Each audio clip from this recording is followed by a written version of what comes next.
RCF. Le temps de la rentrée scolaire arrive. La pression monte pour les enfants comme pour les parents. Il va falloir reprendre le rythme. Alors pour éviter de faire monter cette pression et pour aborder la rentrée dans la sérénité, je vais vous partager aujourd'hui 3 pistes pour nous parents.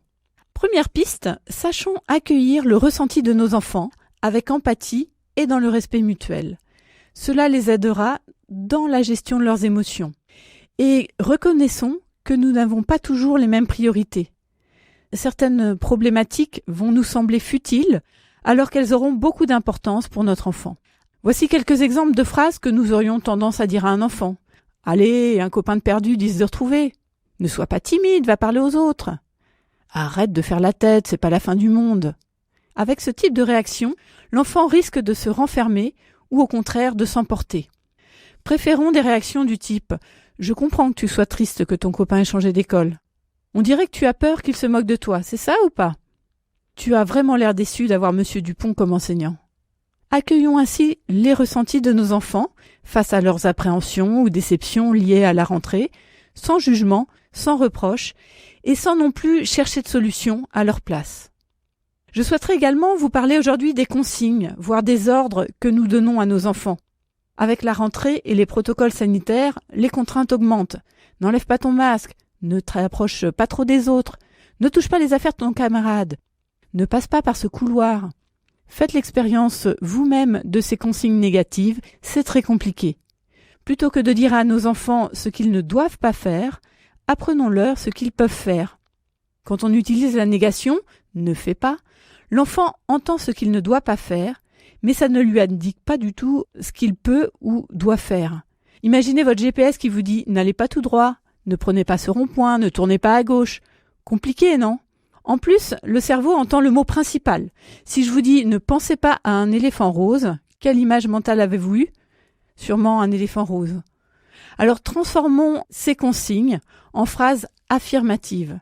Garde ton masque, reste à distance des autres, utilise uniquement ton matériel, passe par ce côté. Maintenant, même quand il est formulé positivement, l'ordre est souvent mal vécu par les enfants. Va te brosser les dents, dépêche-toi de t'habiller, tu vas être en retard. Va faire tes devoirs. Allez, va te coucher. Si je vous dis ça, qu'est-ce que vous pensez, vous ressentez? Pas grand-chose de positif sûrement. Et quelle décision prenez-vous? Ne pas faire ou encore faire à contre-cœur? Ainsi, je vous propose de transformer ces ordres, ces injonctions, en questions.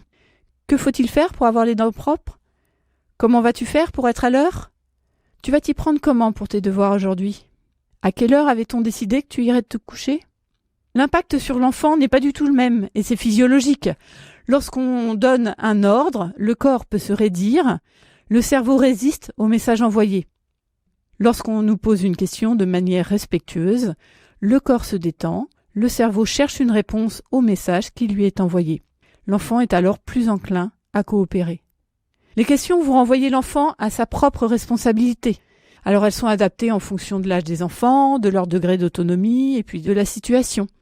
Alors à noter qu'il y a plusieurs types de questions.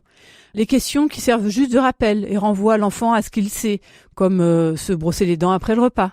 Il y a les questions qui renvoient au cadre, comme à quelle heure avait-on décidé que tu irais te coucher? L'enfant sera d'autant plus enclin à coopérer qu'il aura été réellement impliqué dans l'élaboration du cadre, dans le choix de l'heure du coucher par exemple. Et les questions ouvertes aussi, pour lesquelles il n'y a pas de réponse toute faite et attendue, mais pour lesquelles l'enfant va devoir chercher une solution lui-même. C'est l'exemple « Tu vas t'y prendre comment pour tes devoirs aujourd'hui ?»